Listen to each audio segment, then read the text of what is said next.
I'm going to be completing the entire Pokemon franchise in chronological order, both in a hardcore Nuzlocke setting and without using a single repeat Pokemon between games. So if I use Trico in Ruby, I can't use it in Sapphire, Emerald, Omega Ruby, anywhere at all.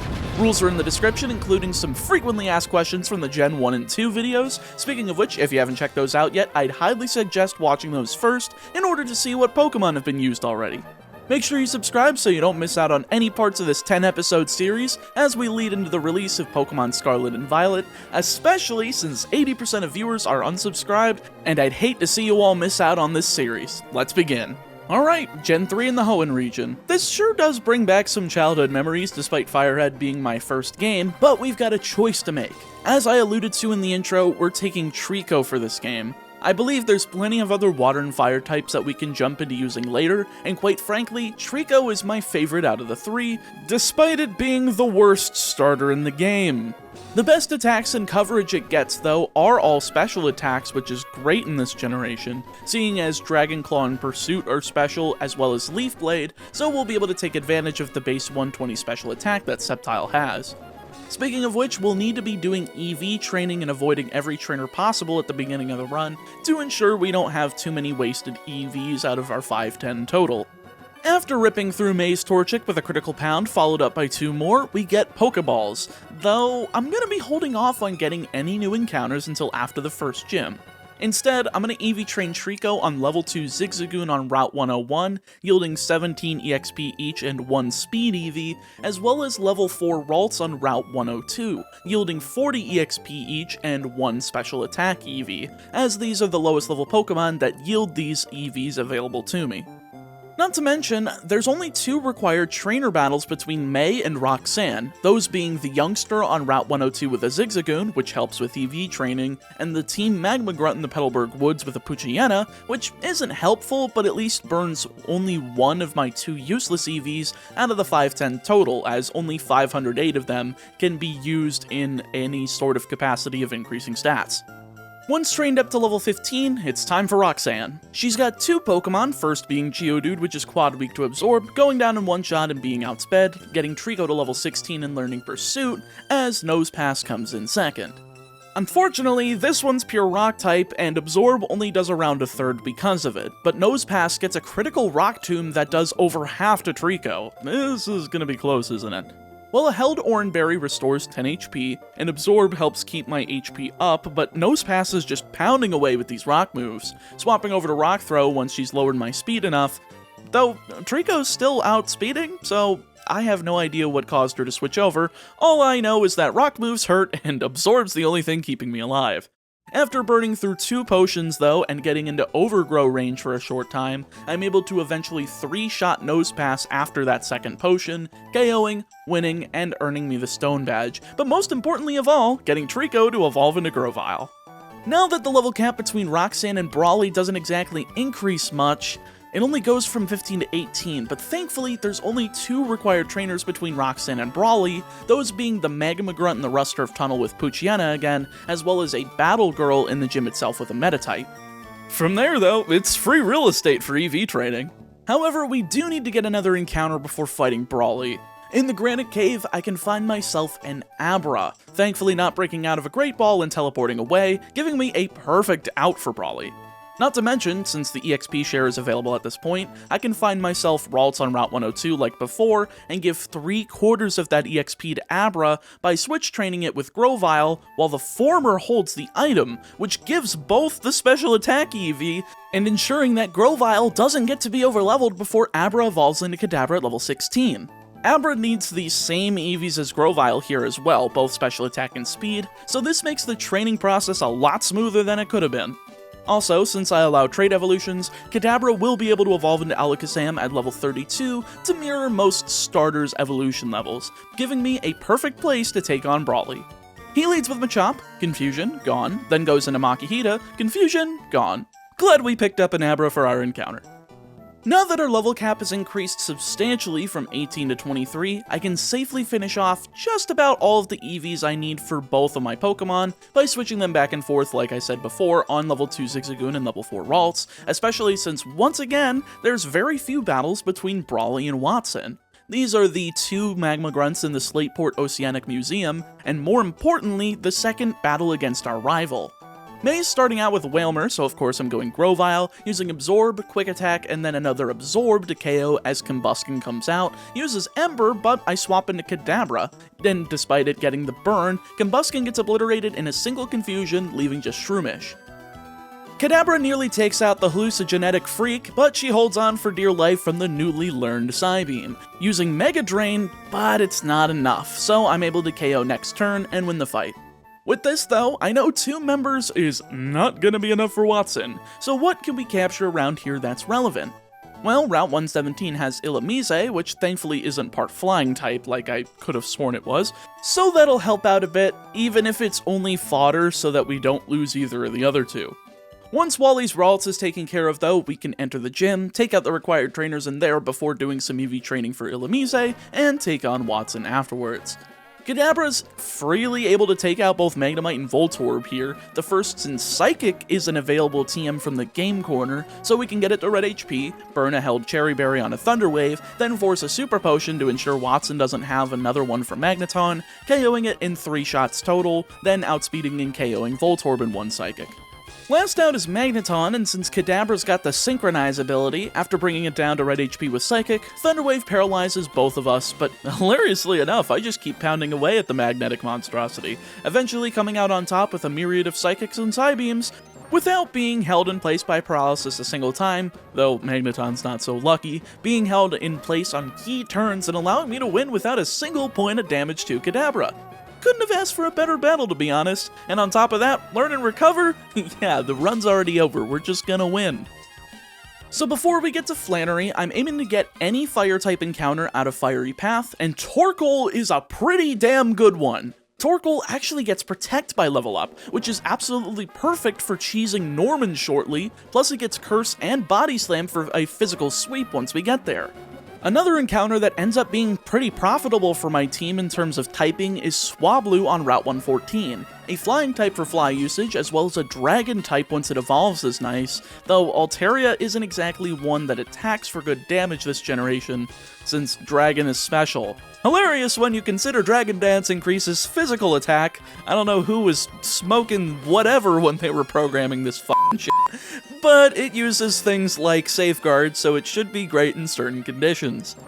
After taking care of Team Magma over in Meteor Falls though, it's time for our first confrontation with Maxie. Despite not having a water type yet, I still found this one to be rather easy, as Maxie leads Mightyena while I go Grovyle, thankfully with Rock Smash.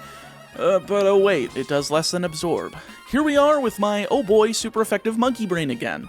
Thankfully though, Absorb is eventually able to wear Mightyena down to drain a Super Potion out of Maxie's inventory, and despite Sand Attack, I'm not really missing, hitting 3 in a row and getting Mightyena to low yellow HP before I send out Illumise and finish it off with Thunderbolt.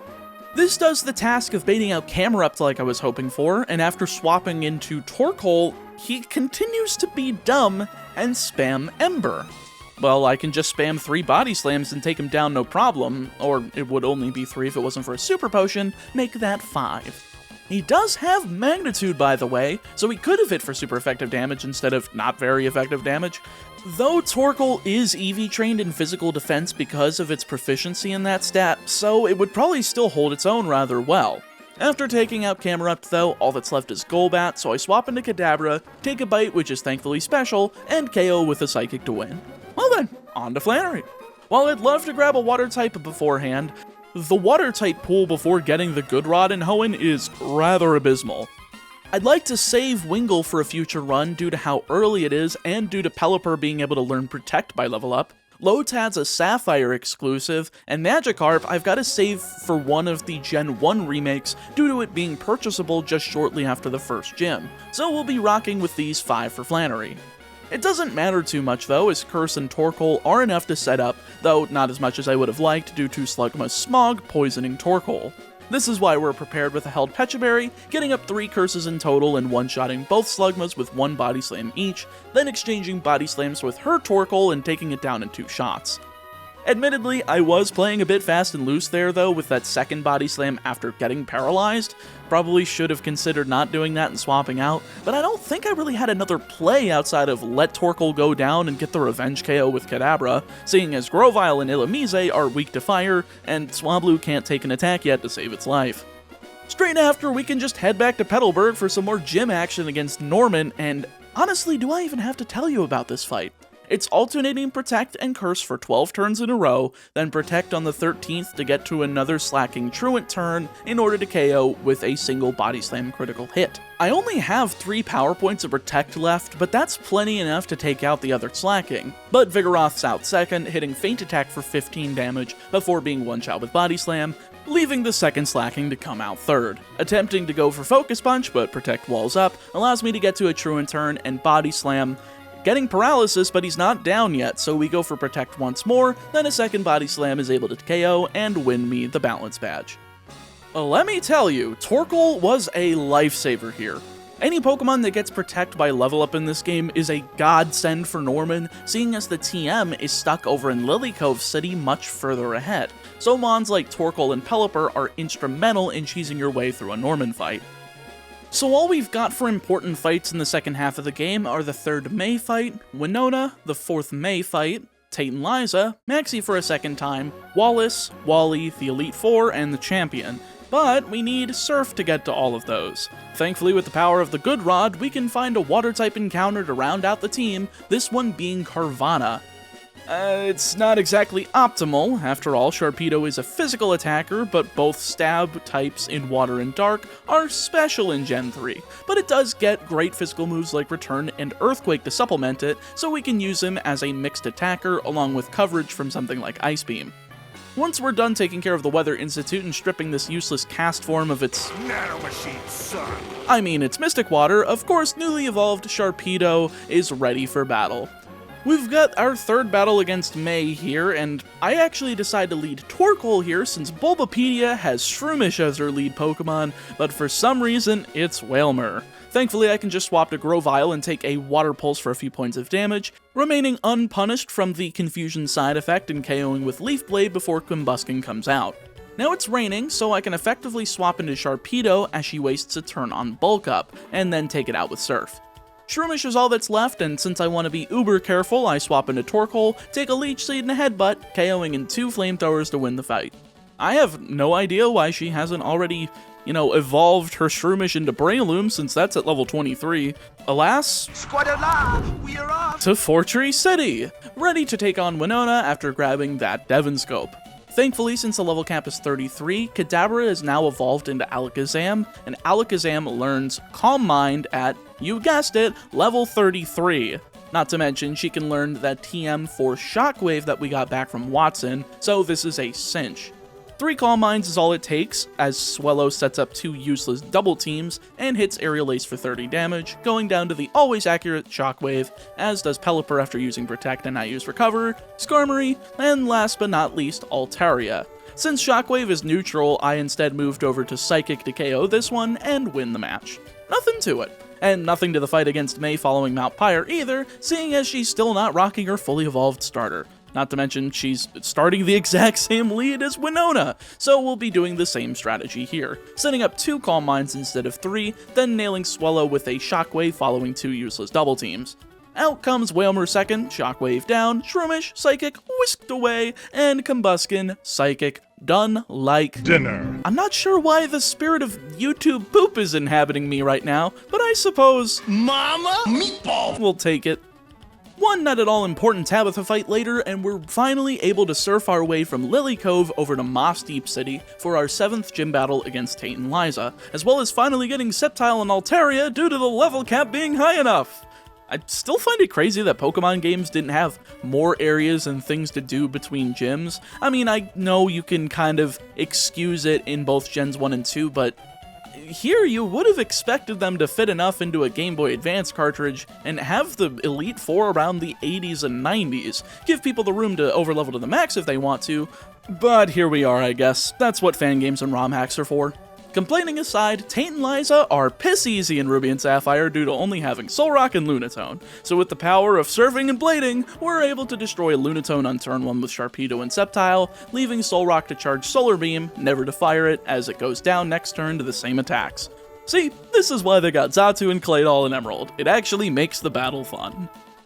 One seafloor cavern later, and we're ready for our final showdown against Maxie, starting out Mighty Yanma as I go Sharpedo, just spamming Surf because that's what you're supposed to do in Nuzlocke, and taking Scary Face turn 1. But because Maxie is an idiot and got his using items and battle lessons from Blaine, he uses a Super Potion, not fully healing, and goes down to a second Surf. Second out is Crobat, who does outspeed Sharpedo thanks to that Scary Face, doing half with Swing Attack as Surf does a little over half, so I'm kind of forced to switch here into Torkoal. Though he goes for another Super Potion. Well, I guess it's a good time to use it since it's only half HP, but next turn he fires Confuse Ray as I go for Flamethrower with Torkoal, managing to get off twice in a row to take him down without hitting itself and leave just Camerupt. I'm not sure what he's gonna do after seeing what the AI did in our last encounter and just spamming Ember, so I use Protect and alternate with Body Slam after getting out of confusion, hitting 2 of them but seeing Earthquake nearly take out Torkoal in the process. I use one more Protect and it seems like he's locked in on Earthquake, so I swap into Altaria to avoid it, then because I'm dumb and forgot about Amnesia being set up, go for Ice Beam for barely any damage, then realize that that's the problem, then go for Fly and win the fight. And let's not forget that I was underleveled for that fight, since the level cap from Tate and Liza to Wallace goes from 42 to 43. Yeah, that's not really much room. Anyway, one Groudon and a Master Ball later that'll likely go unused, and we're ready for Wallace. Now, Wallace is pretty easy to cheese, same way as Winona, actually. 2 Calm Minds from Alakazam, even if both of the Sweet Kisses from Love Disc landed here, we have Recover to heal off any confusion damage, then Shockwave on Love Disc, Psychic on Whiscash, back to Shockwave for Celio and Seaking, leaving just Milotic to fall to 2 Shockwaves after getting a critical with Ice Beam, winning me the fight. Well then, on to the league. Half a dozen fights stand between me and the 7th game clear without any losses, and I think with this game we can do it.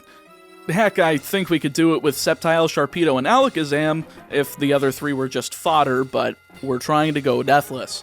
Running up against Wally is pretty simple here due to the level cap being 55 and his levels being much lower. So after using a single Calm Mind with Alakazam, we can blast out his lead Altaria with Psychic, then use a second against Delcatty, taking an assist that rolls Thunderbolt for 10 damage, firing off another Psychic for the KO.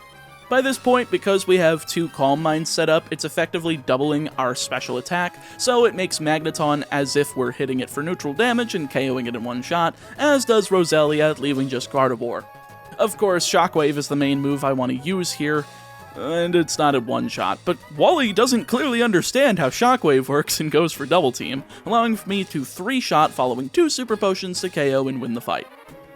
You know, I really thought Game Freak had figured out items and battle balancing by Gen 3, but I guess they thought that the Blaine strategy was good.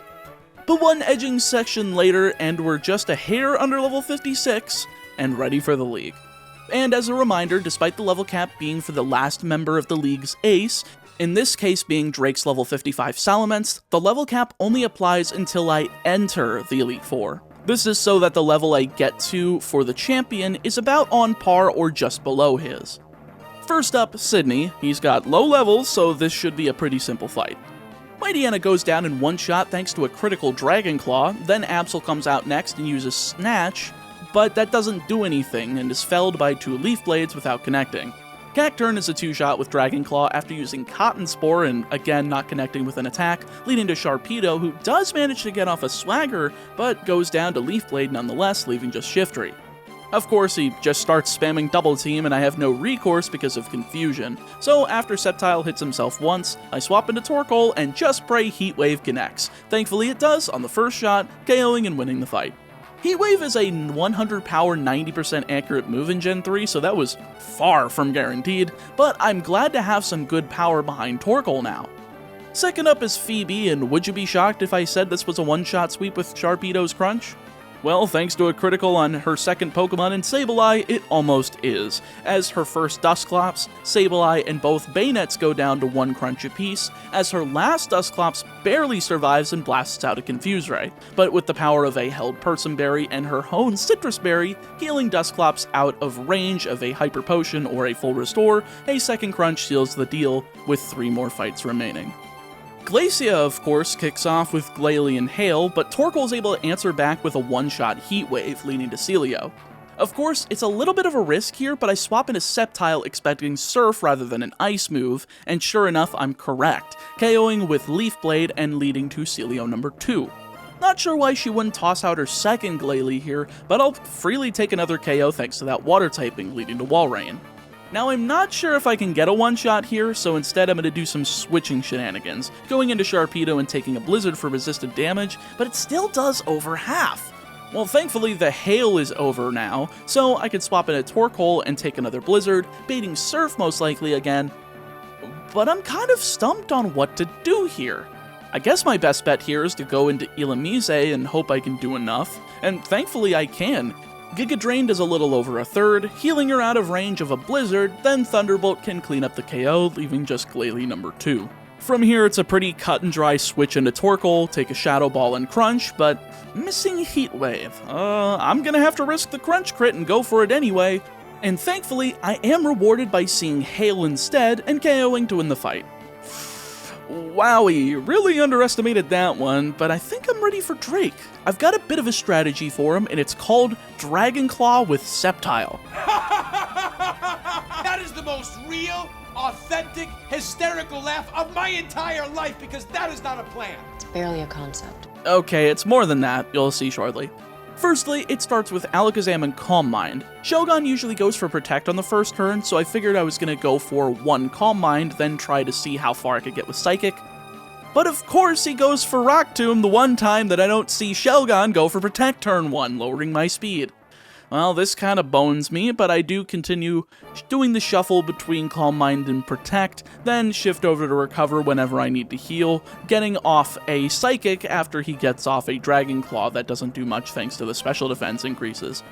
Flygon's out second, and since this one's got Crunch, the AI goes for the super effective special attack like I would with my stupid Oonga Boonga Brain instead of the neutral physical attack, going down to Psychic and leading to Salamence. Unfortunately, this does outspeed and go for Fly, so I've got to do something different. I bring in Sharpedo to take it and get some rough skin damage, then swap into Torkoal as he goes for a Flamethrower against a Water type? Huh. Well, I guess if you see a KO, you see a KO. Now I can go for Body Slam in the attempt to Paralyze, but no dice. Dragon Claw does too much damage. Alright, well, I guess Sceptile's gotta be my main shot, and Dragon Claw does under half to Sceptile after swapping in, firing off one of his own to KO. Awesome. 2 Mons remain in the second Flygon in Altaria, so I swap into Illumise on the Sandstorm turn, predicting it so that I could go for Encore, swapping back out into Sceptile as Flygon's just forced to sit here and use Sandstorm over and over again, KOing with 2 Leaf Blades, leaving just Altaria. I'm not worried about getting outsped, so I just go for Dragon Claw, doing well over half and seeing Dragon Dance, which was probably the best thing I could have seen, since even at +1, Altaria can't outspeed. So I fire off a second, KO, and win the fight. See? Sceptile and Dragon Claw won the end of the day, I swear. All that's left is Steven, and I've got a pretty effective strategy for his first 4 Pokemon if I'm correct in the order they'll go in. I'm pretty sure I am, but for the other 2, I'm winging it. After turning my Torkoal into the same moveset that my 4-year-old self would have had on her at all times, I'm ready to face off against Steven with a held Pecha Berry in hand as his lead Skarmory goes for Toxic, hits, it heals, and Flamethrower KOs leading to Metagross. Torkoal is outsped and hit with Psychic, which gets a critical and brings her down to 2 HP, but Overheat is enough to KO this mechanized melee master bastard down in one shot, leading to Claydol. Phew! Alright. That was the part of the plan that I was worried about. Now I'm expecting the AI to go for a super effective move, but because of that critical, he can either go for both Ancient Power or Earthquake. So I'm going to swap to Altaria, expecting the latter, then bait the former to swap into Sharpedo, but turns out I'm wrong and he goes for Ancient Power, then sets up dual screens as I start wailing with Surf from Sharpedo. Wailing with a shark. Who knew? Eventually, I take it out once I land back-to-back high rolls with Surf, leading to Aggron, who does go down to a single Surf. Perfect. This is kind of how I laid it out. A few hiccups, but from here we're just winging it. Greydilly's out 5th, and since he's got Giga Drain, I'm expecting it on Sharpedo, so I swap into Sceptile, and I think I can 2-shot this with Leaf Blade. Granted, he goes for Sludge Bomb, doesn't crit, and gets me into Overgrow range. But a critical Leaf Blade actually helps me, since I can both burn a healing item and still get that easy 2-shot, leaving just Armaldo. Rock Bug is a bit cumbersome to take down, though I still do have 3 Pokemon at nearly full HP, so I should be fine. I go ahead and swap into Altaria to take Aerial Ace, then use Protect to see what he goes for next, seeing Ancient Power. So I swap into Alakazam to go for a Psychic, and then I'm gonna do it again. Yeah, I'm not making it out 100% intact. My only other full HP Pokemon is an Illumise, which is weak to Ancient Power and has terrible defensive stats. So instead, the first Psychic gets the yellow HP, Alakazam falls to a second Ancient Power as Sharpedo comes in and takes the Revenge KO with Surf. And with that, we've become champion, but at the cost of adding shame to the video layout. God damn it.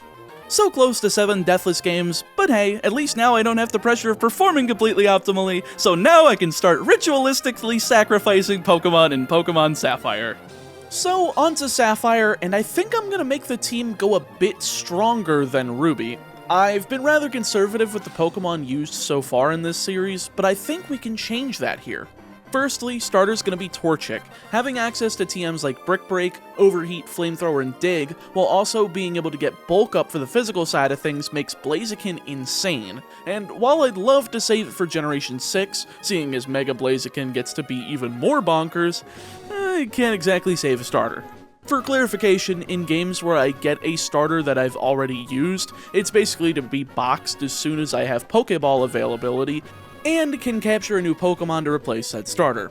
With that said, this little guy is going to get EV trained in speed, as well as being a mixed attacker.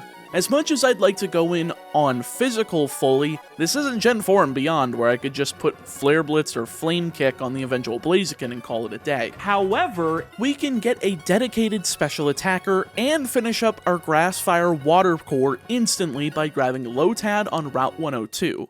It's a Sapphire exclusive, so we didn't have access to it last run, and while I can't get a Water Stone until after the 6th Gym Badge, I feel like Lombre should still be good enough at being a Water and Grass type to carry us up until that point, especially when we'll eventually have access to a special suite of Surf, Giga Drain, and Ice Beam by mid to late game.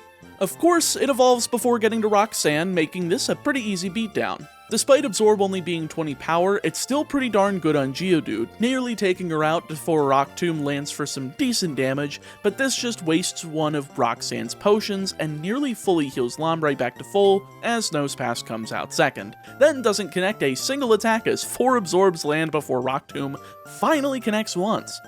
This gets Lombre speed down enough though for Nosepass to outspeed, but seeing as she's already wasted her second potion, it's only a matter of time before Absorb takes its toll and she gets taken out, giving me the win.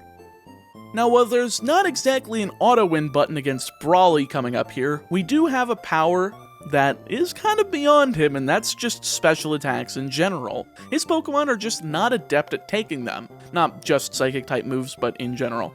He leads off Machamp as I go Lombre, going with Nature Power first to hit a critical Swift for half, but that's going to be unsustainable once we see Bulk Up turn 1, leading to a Karate Chop turn 2, to slightly over half. Rather scary, but with the Oran Berry pulling Lombre out of KO range, we feel just fine. From here, it's a simple Absorb and critical Swift later to KO, and get to Makihita with relatively high HP remaining. Lombre is able to get him down below half before being too weak to continue, so I swap into our newly evolved Combuskin and hit a few Embers, with a critical and burn included to KO and win the fight. Now if that fight had gone a little worse, that probably would have been the first loss of the run, so that was far too careless. We're gonna need to shape up here. Thankfully, I don't really need to shape up before our second battle with May though, since we have all the types needed to counter her already.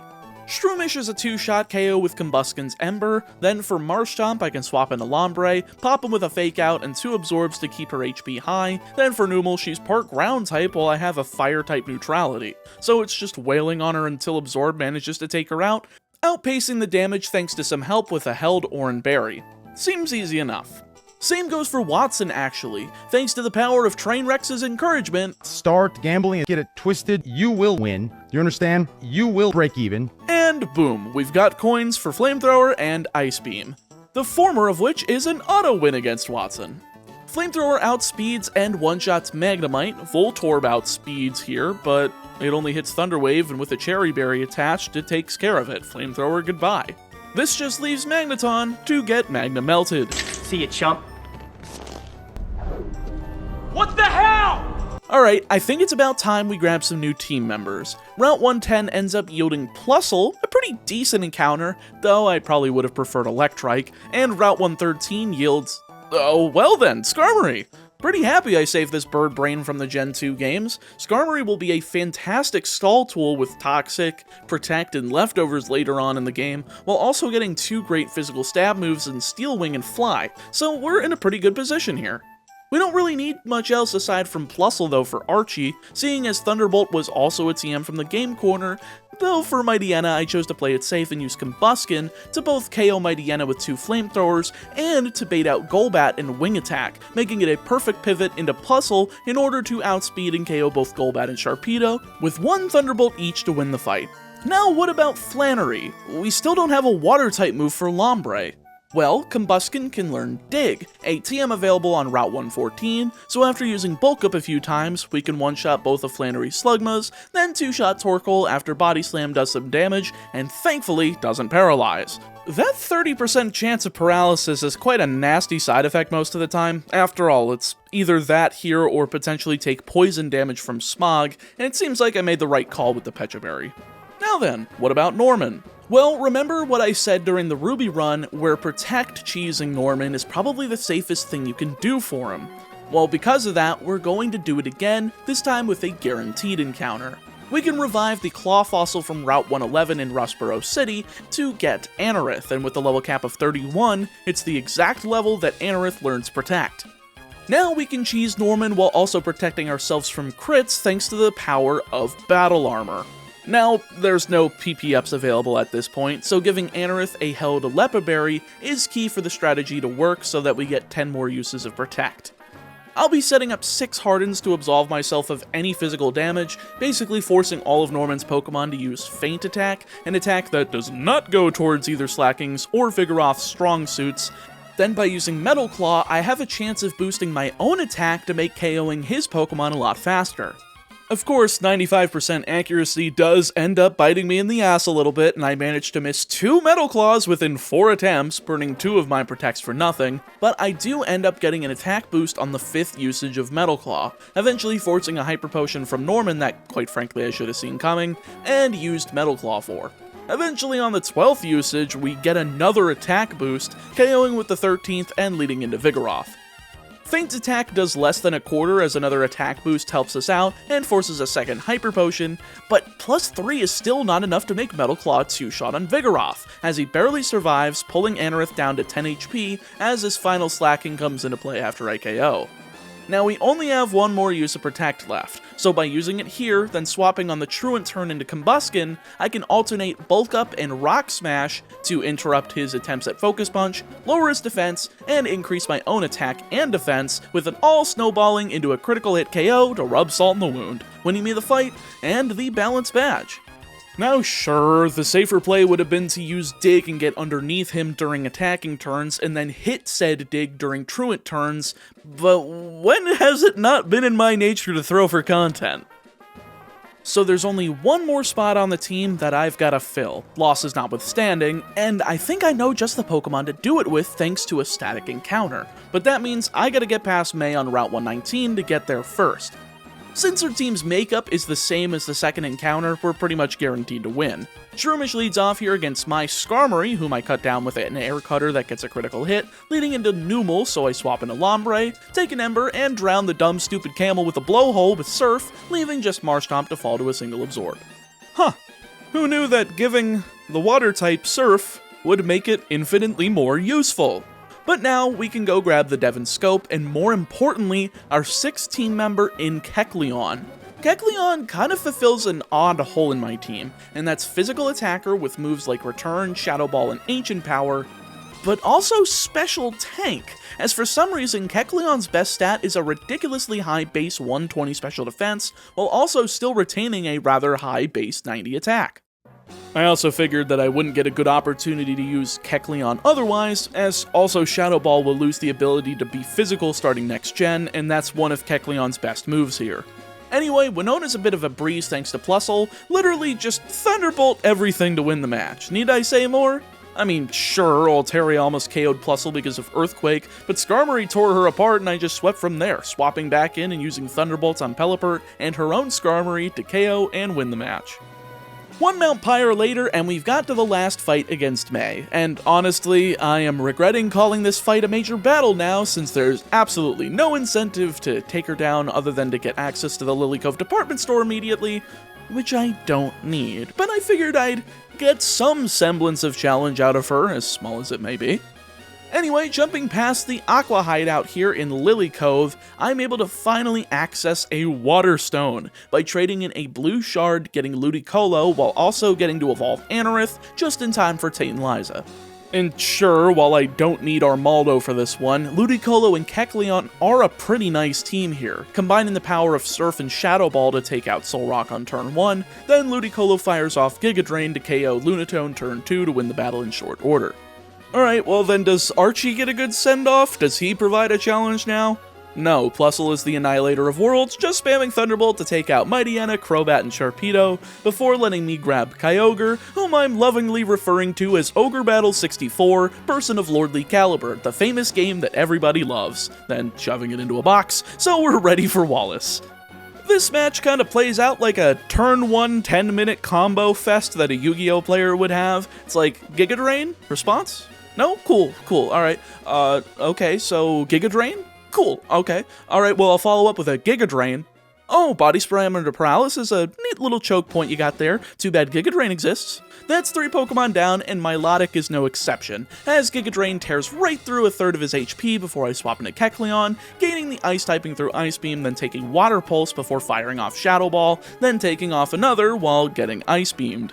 This gets Milotic down into a Hyper Potion range, and at the risk of a critical, I stay in, getting him down to half with Strength, then finally bringing in Plusle to finish him off with Thunderbolt.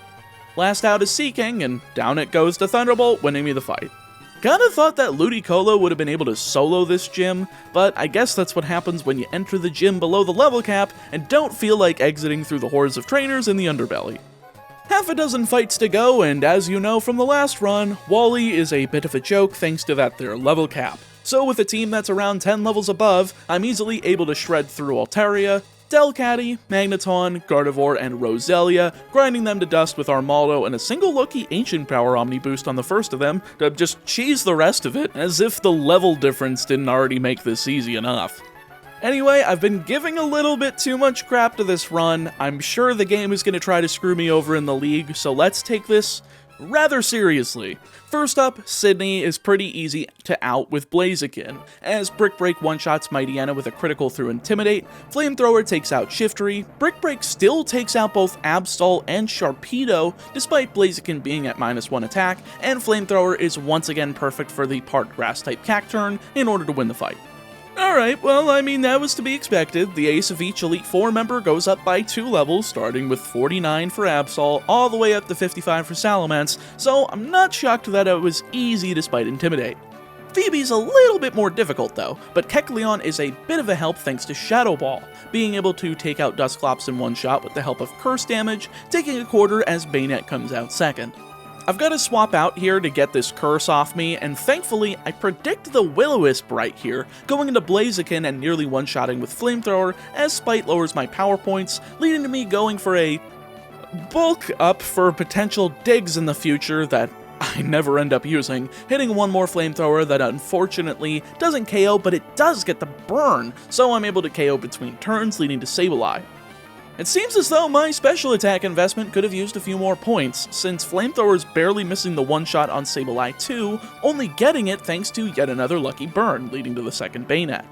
I've pretty much exhausted the usefulness of Blaziken here though, so I swap into Ludicolo, and boy, everybody seems to just not be able to hit for the right amount of special damage as Surf barely doesn't KO.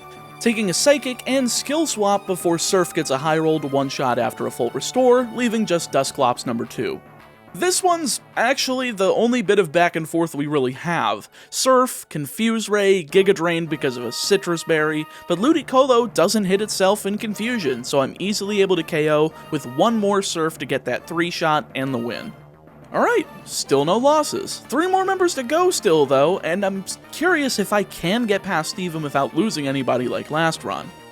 Glacie is a little simpler thanks to Blaziken being able to hit on both the special side with both Glalie and Flamethrower, while Brick Break is able to take care of the 2 Celios and Wall Rain, especially thanks to Thick Fat, which further reduces the power of Fire-type moves, so we should be set.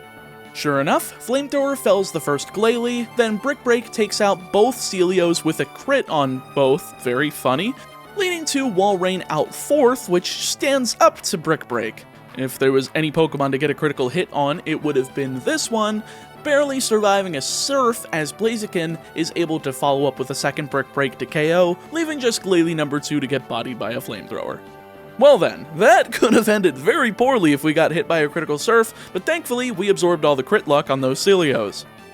Last up is Drake, and honestly, he's the easiest of them all, as Plusle luckily learns both Baton Pass and Agility, setting up 4 of them past a few Rock Tombs out of Shelgon, giving me plenty of speed to Baton Pass out into Ludicolo, and one-shot Shelgon, Flygon, Salamence, Altaria, and Flygon number 2, all with 1 Ice Beam apiece to win. Watching a Ludicolo outspeed a Salamence is probably the most satisfactory thing I've done all run. But with that, let's tackle Steven head-on once again. I'm leading Blaziken like I did with Torkoal last run, as we've taught Overheat over Dig, seeing as I've gotten absolutely no usage out of it during this, and Flamethrower takes out Skarmory, as well as almost Aggron, getting a burn that halves Earthquake's damage, which gives me a lot more HP to work with. A regular Earthquake would have barely just not KO'd, so reserving this much extra HP for later in the fight should be quite the help, especially after more Leftovers recovery from the full restore turn, and the 3rd Flamethrower on Aggron to KO. Speaking of Leftovers, I completely forgot about them in Ruby, but they were available on the abandoned ship from a random trash can, so I very much appreciate being able to get a hold of these before the post-game rolls around. Third up is Metagross, and as we all know, we need Overheat to KO this sucker in one shot, this time outspeeding instead of nearly dying like Torkoal did. This leaves just half of his team, with Armaldo coming out 4th, and I've kind of swapped a Plusle here because I'm expecting Aerial Ace, so now I can Encore him into it, then set up a few Agilities, and Baton Pass them over to my own Armaldo, hitting Earthquake and Ancient Power to KO and lead to Cradilly. Ludicolo can stand up to most attacks he can dish out, especially after a Giga Drain, though it doesn't do a whole lot, with Sludge Bomb coming and basically knocking him out of the fight. Not out, but to the point where I can't use it for the rest of the fight. So I swap back into Blaziken in order to KO with Overheat, leaving just Claydol.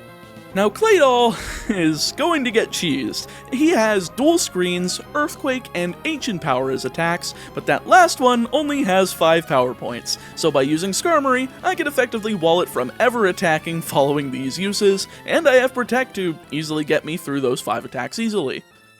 But 2 Omni boosts to its physical defense does make it a bit irritating to break through, though eventually a critical Steel Wing manages to down the Claydol, yeah, I guess that can be 2 words, to win the fight, and the second of 3 championships today. Well, technically 2. Colosseum isn't really a championship after all. Pokemon Colosseum. Would you believe that I haven't touched this game in nearly 3 years? Not since one of the old videos on this channel with the Professor Oak challenge have I played it, and I'm ready to get utterly pumpstered and dumpstered because of it. But one problem. I didn't own a copy of this game going into this challenge since I sold my copy from that time, so I go on eBay to ensure that I have a copy for backup for emulation, and oh gee willikers, why is it $150? Excuse me, sir. I do believe I would like to purchase one Pokemon Colosseum video game. It's no longer possible for us to produce a new copy of this game. What? I'm willing to pay you. Nope. We can't make them anymore. I'm trying to be a good paying customer. Why not put the game digitally on Switch? It isn't available on Switch. don't you have a Switch eShop? Yep. So you could make your legacy content available there at any time. Yep. I'd like to purchase this game on the eShop with my money, without resorting to piracy, which you so vehemently despise, so you should make it available on Switch. That makes sense to me. Then do it. We currently have no plans to offer classic content in other ways, also no pirate our games or we'll send ninjas. Well, that's how I would expect it to go anyway. Also, I didn't bring this up earlier in the video since this was completed in chunks, but I did want to tell you all that we just started Season 2 of the History of Pokemon TCG over on Beast Coast Pokemon. I'm a part of their esports org as a creator, and this has been a passion project, and I feel like we put in a shitload of effort into the research, animation, games, and everything involved, so it would mean a lot to me if you go and check it out. Even if you only enjoy opening packs or collecting, I think there's still something there for you. Shilling aside, Colosseum is very weird in the fact that there's no gym badge system and the level caps are all based on the highest level Pokemon of each area's boss battle. And since everyone else is fodder, we've only got 9 important fights to talk about. That doesn't mean this game isn't hard though, as even the fodder trainers have decently built teams, and anything can happen in a double battle scenario. After escaping Team Snag'em's hideout with the Snag Machine in hand, we're sent to the Outskirts stand where we take out Willie's 2 Zigzagoons, starting off with Espeon and Umbreon as our starters. There's a ton of Johto Pokemon in this game, so I had to ensure I saved a ton of them from the Gen 2 video, hence why we didn't use stuff like Mareep, Mantine, Sudowoodo. Many of these Pokemon are available here. However, our first addition to the team is in Phoenix City, and it's not a Gen 2 Pokemon, rather it's Makuhita. Hariyama is probably one of the best encounters we can get in this game, as it has moves like Cross Chop, Earthquake when the entire game is double battles, Smelling Salt, and Foresight to hit Ghost types if you ever need it, so that's pretty good. Once we're done there, it's a quick trek over to Pyrite Town, and since all battles are trainer battles, I can simply walk up to the trainer that I want to, get the Pokemon that they have, which in this case is Shadow Flaffy, snag it, and use that as my Pyrite Town encounter. There's also this neat little glitch that lets me never drain any balls I use. Wow, that sounds incredibly bad now that I've said it. By using the first ball with the first Pokemon, then going into the inventory and swapping them with the second Pokemon before any other action, it actually lets me use it without draining said ball. God, that really does not sound good. I figured it's not increasing our catch rate or anything, it's simply a conservation of money for convenient healing items instead of having to run back to a healing machine every single fight. So our first level cap happens to be level 33, as the pair of higher-ups named Wreath and Firma, part of another evil organization known as Cypher, are the first real bosses of the game. Also, Firma, more like Germa. Xenoblade Chronicles 2? I don't stop with these advertisement texts. What are you talking about? Despite us still unable to purify Flaffy and Makuhita, Wreath is easy enough to take down as Confusion takes out her lead Spinarak, and Remoraid is down by Thundershock, leaving just Luvdisc to be your last Pokemon, double targeted by Confusion and Thundershock. Though, of course, Flaffy goes into hyper mode like a moron and doesn't grab the KO, but that's fine. Confusion takes care of Luvdisc next turn, so we're all clear for Firma. Now she, thankfully, has our Pyrite building encounter. It's weird getting our encounter from a boss fight, but Mantine gets us our Grassfire Water Core started, though I feel like we'll be going without a Grass type seeing as we weren't allowed to get a Johto starter from Phoenix City, which of course would have been a repeat. By capturing Mantine during the fight, she's got 3 other Pokemon, one of which being her lead Apom, which is taken to less than half by Confusion, then KO'd by Shadow Rush as Flaffy gets hurt pretty bad from Bubble Beam. That's all well and good though, as I can just target Furret that comes in to replace Apom with Espeon's Confusion, confusing and forcing her to hit herself as Flaffy gets swapped in for Umbreon. From here, it's a pretty cut and dry Confusion on Mantine, then KO Furret with Bite as Bubble Beam barely does anything to Espeon. Last up on Firma's team is Yanma, and while Bug is super effective on both of my Pokemon currently, a critical Confusion that outspeeds KOs him, so who actually cares? Mantine's all that's left, so it's essentially a 2-on-1 wild Pokemon battle until I can capture him, winning me the fight. That's not the end of this though, as Mirror B, the flamboyant fiery dancer himself, is waiting for me underground, so we've got to get to him pretty quickly. However, my first encounter down here happens to be a Metatite, and while I have to use it in battle for it to officially count as a used Pokemon in the total, it has a held Twisted Spoon, so I'll keep it in the PC in case I need it, but that item's for Espeon until it happens to go down. If it goes down. I'm gonna make sure it doesn't.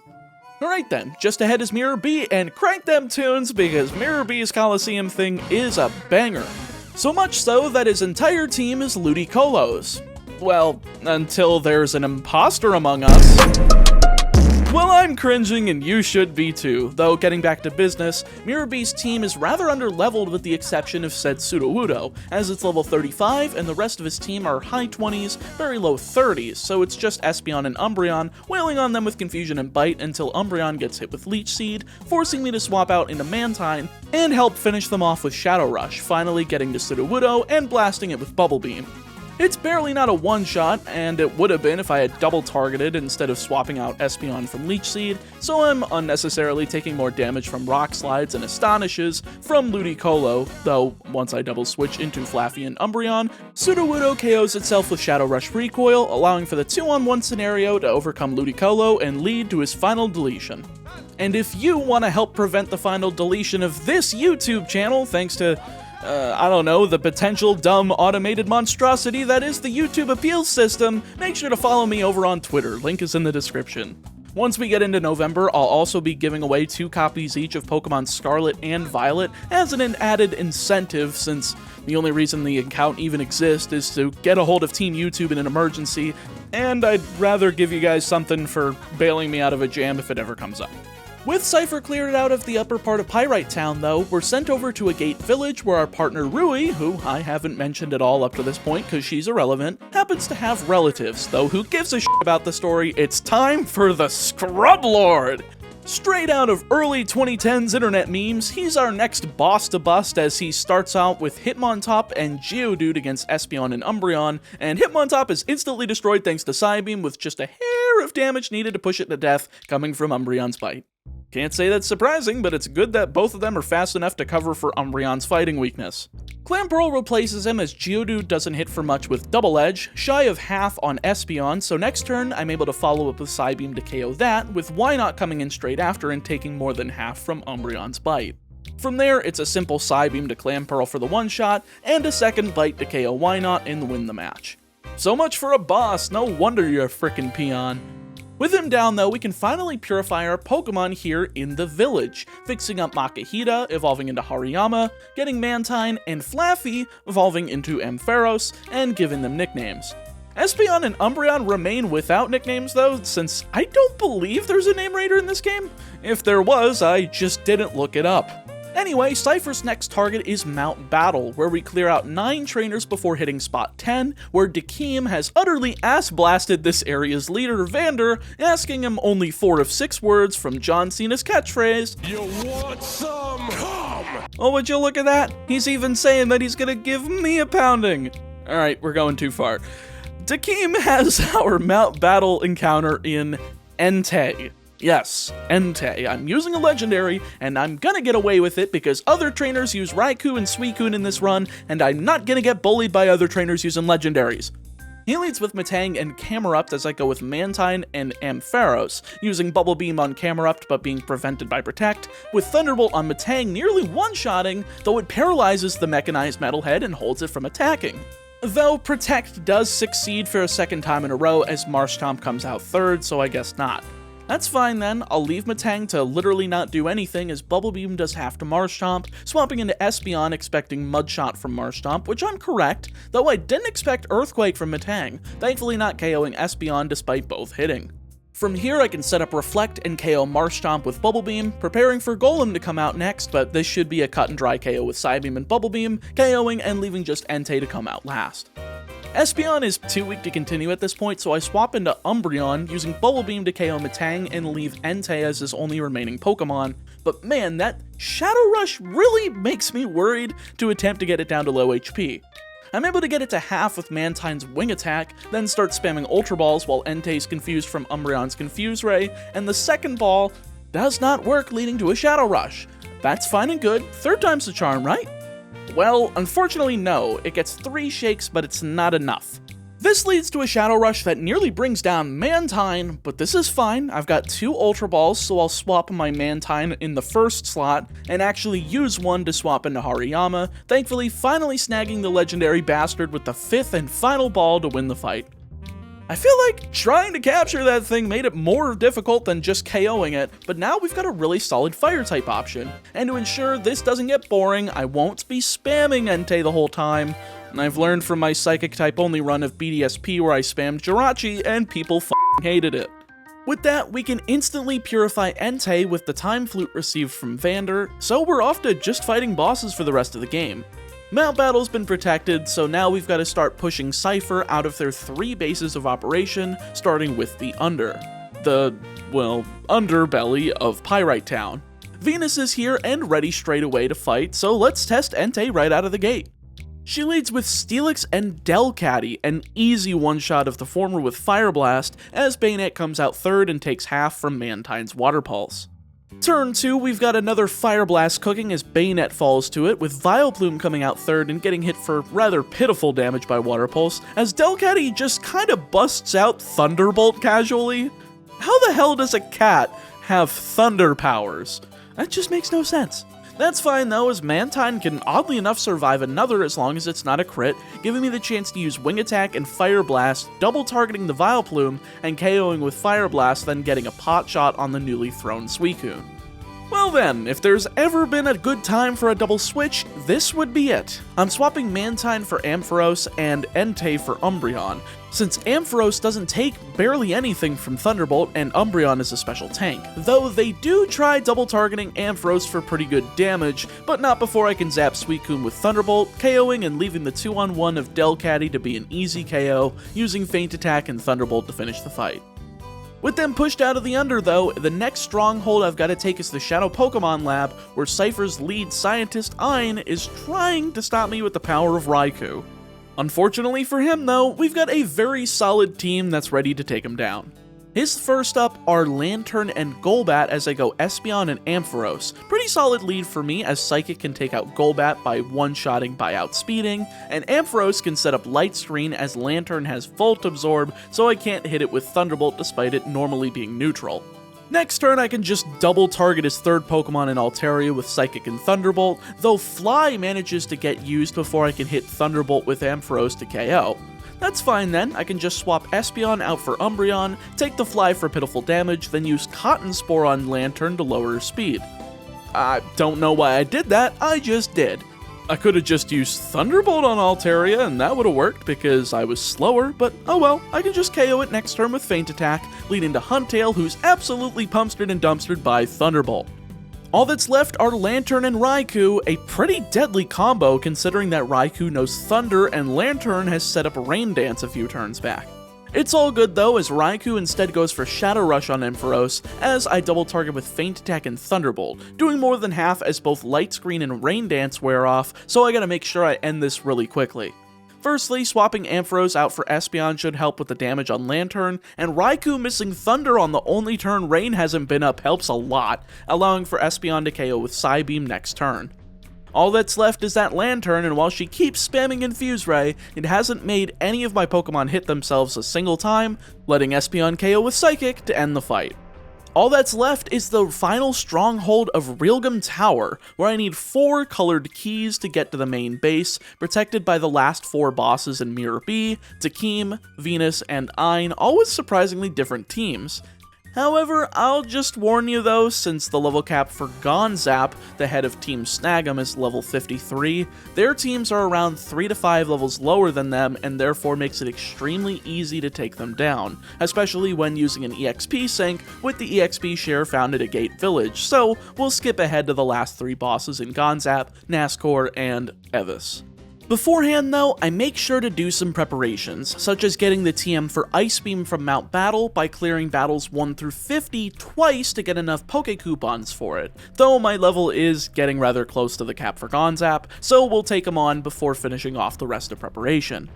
He leads with Crawdaunt and Pinsir, which is perfect for my Ampharos and Entei, as Entei can one-shot Pinsir with Flamethrower, and Ampharos can one-shot Crawdaunt with Thunderbolt. Out next are Hariyama and Shiftry, and while the latter can be destroyed with Flamethrower, Hariyama does survive Thunderbolt and hits a nasty super effective Earthquake on both my Pokemon that doesn't even hit his last Pokemon in Skarmory. Thankfully though, nobody goes down and neither of them have speed nor priority, KOing Skarmory with Flamethrower and Hariyama with Thunderbolt next turn to win the fight. Alright. Last thing to take care of is to grab the TM for Brick Break from the Pyrite Colosseum, in which we have to complete 16 battles to get to it, 4 rounds of 4 battles apiece, which are rather easy due to each having a type theming that I could easily out thanks to my team makeup, using the rest of my experience on Mount Battle in order to get enough Poke Coupons for a few copies of leftovers, namely only 2, but that's because I deemed the level cap to be 58 for this section. So this level cap is a little weird. Nascor and Evis are back-to-back final bosses, with the former having an ace of level 56 and the latter having an ace of level 61, but the underling trainers are so low level in comparison to them that I couldn't even consider them an Elite Four, so to speak, so I decided a happy medium of 58 would be a good balance. But with that, let's take on the 2 hardest battles Pokemon Colosseum has to offer. Nascor is up first, leading Gardevoir and Dusclops as I go Ampharos and Espeon, double targeting Dusclops down with Psychic and Thunderbolt to ensure it goes down before dealing super effective damage potentially to Espeon, with Ampharos taking a little over a third from Gardevoir's Psychic as Blaziken comes out third. Now I can take it down pretty quick, using Protect with Ampharos and getting some leftovers recovery, while outspeeding with Espeon and one-shotting the Blaziken with Psychic, blanking Gardevoir's Psychic and leading to Walrein. Of course, another turn where we're double targeting on Walrein, taking it down with a Psychic Thunderbolt combo, with Ampharos once again getting hit by Gardevoir's Psychic for her efforts. All good though as Xatu comes out 4th and gets nailed by a Psychic Thunderbolt combo, but not before getting off Confuse Ray on Espeon before going down, leading to the big bad Shadow Metagross.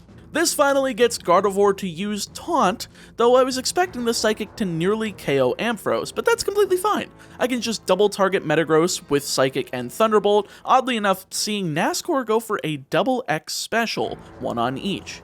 However, that extra turn gives me more than enough time to take out Metagross. Now it's a 2-on-1 as I swap Espeon for Umbreon, nail Gardevoir with Thunderbolt, and survive on only 11 HP from a +1 Psychic, leaving me to use Protect for insurance from anything, using Feint Attack to nearly KO Gardevoir. Well, I expected that to KO, so I guess we'll just swap into Entei to get the level up before going against Evis.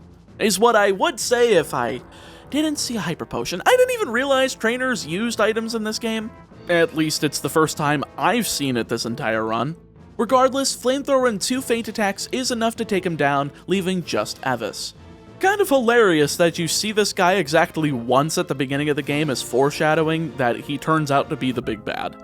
Speaking of big bad things, he's got a big bad team and it's all gonna be blown to bits because he decided to lead Slacking. See, having Protect on all of my Pokemon wasn't just because I wanted a move slot dedicated to being able to blank attacks in double battle format, but because of this Pokemon exactly. As I mentioned in Ruby and Sapphire, Norman was easily outed thanks to having a Pokemon with Protect, and here it's the same thing, as first turn we can use Protect on both, and since Scizor is the other Pokemon on the field, it hilariously takes preliminary damage from Slacking's Earthquake as Ampharos and Espeon protect from any damage, then turn 2 we can Psychic and Thunderbolt it to KO.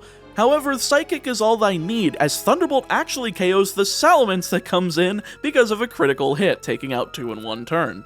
4th out is Machamp, whom we've used Protect here in order to, get to the Truant turn, then KO with Psychic, seeing Slowking come out 5th and nearly go down to Thunderbolt, getting paralyzed in the process.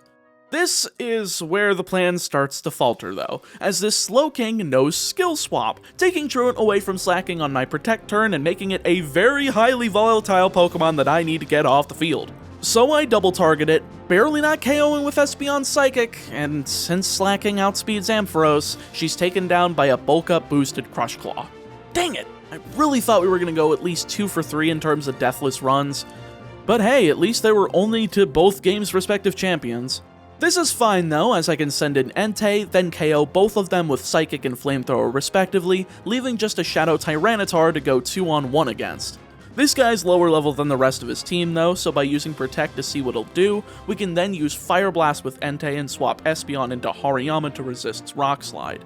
I figured from here Cross Chop is my best option since it's quad super effective on Tyranitar, but Hariyama flinches from Rock Slide, so I'm forced to swap Entei in for Umbreon to ensure it doesn't go down to Rock Slide, thankfully hitting Cross Chop next turn to KO and win the fight, officially completing the Pokemon Colosseum Hardcore Nuzlocke.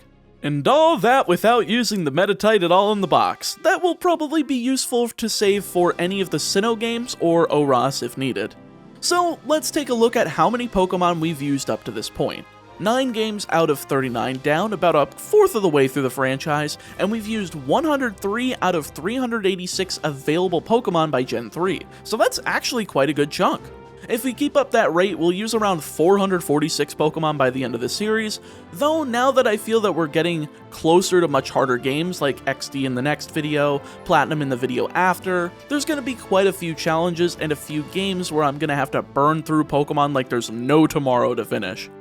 With that all being said though, make sure you're subscribed so you don't miss out on the second half of Generation 3 next week with Firered, Leaf Green, Emerald, and XD Gale of Darkness. Stay safe, stay healthy, and I'll see you next time.